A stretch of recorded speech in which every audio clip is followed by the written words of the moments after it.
తమ న్యాయమైన డిమాండ్ల పరిష్కారం కోసం ఏప్రిల్ 22 నుంచి నిరవధిక సమ్మె చేపట్టనున్నట్లు టీజీఎస్ ఆర్టీసీ కార్మిక సంఘ్ ప్రకటించింది.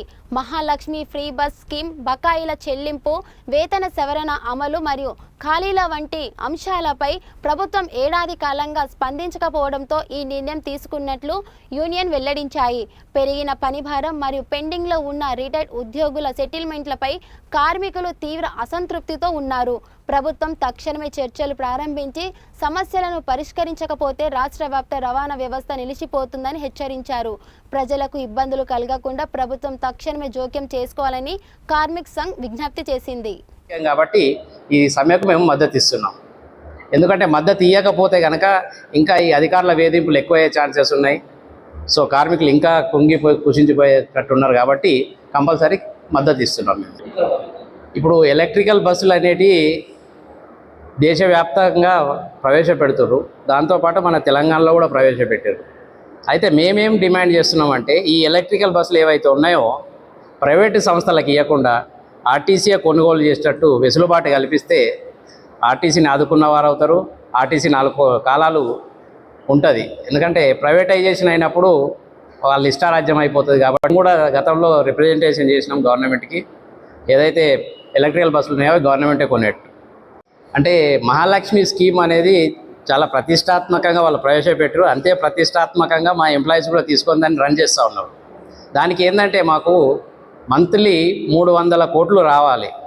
ప్లస్ ఇతర బకాయిలు అయితే ఏవైతే సబ్సిడీలు ఇస్తారో గవర్నమెంటు వికలాంగులకు కానీ, విలేకరులకు కానీ, వృద్ధాప్యులకు కానీ, ఇట్లా రకరకాలుగా విద్యార్థులకు ఇచ్చే ఇవన్నీ బకాయిలు వచ్చేసి మాకు 404 కోట్లు పర్ మంత్ రావాలి. అంటే ఆ లెక్క ప్రకారం అయినా కానీ 10,000 కోట్లు రావాలి మాకు. అంటే గవర్నమెంట్ వాళ్ళు ఇప్పుడు ఏంటంటే మా యాజమాన్యమే ఒకటి డిపో దగ్గర అన్నిట్లలో ప్రెస్ అట్లా కార్మికుల దగ్గర చెప్తుర్రు ఏంటంటే 7,800 కోట్లు మనకు ఆల్రెడీ గవర్నమెంట్ ఇచ్చిందని. ఆ లెక్క ప్రకారం కూడా వాళ్ళు చెప్పిన లెక్క ప్రకారం కూడా మాకు ఇంకా 2,800 కోట్లు ఇంకా రావాలి. సో అవి ఇస్తే మాకు ఆర్థిక ఇబ్బందులే ఉండవు. సో గవర్నమెంట్ను కూడా మేము కోరేది ఏంటంటే మాకు రావాల్సిన బకాయిలు సకాలంలో చెల్లిస్తే అంటే ఆర్థికంగా మేము కొంచెం ఇదవుతాము. కాబట్టి అది కూడా మేము గతంలో మంత్రి గారికి చాలాసార్లు రిప్రజెంటేషన్ చేయడం జరిగింది. వాళ్ళు ఏం ఆలోచన ఉండవు అనేది మనకు తెలియదు. కాబట్టి కంపల్సరీ ఆర్థిక ఒత్తిళ్లు కూడా మాకు గురవుతున్నాం. కాబట్టి సమ్మెకు పోవాలనే ఉద్దేశంతోనే ఉన్నాం.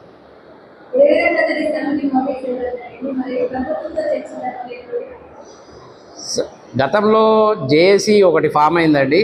వాళ్ళు 6 కలిసి ఒక జేఏసీ చేసిర్రు. అయితే వాళ్ళు ఎప్పుడైతే జేఏసీ చేసిర్రో అప్పటి నుండి మిగిలిన సంఘాలను కూడా కలుపుకొని పోవాల్సి ఉండే. సో మిగిలిన సంఘాలని కలుపుకొని పోవడం వల్ల గవర్నమెంట్కి కూడా ఏదో లీనియన్స్ ఇచ్చినట్టు అనిపిస్తుంది.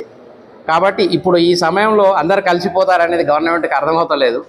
సో ఈ సమయంలో అందరం కలిసే ఖచ్చితంగా సమ్మెకి వెళ్తాం.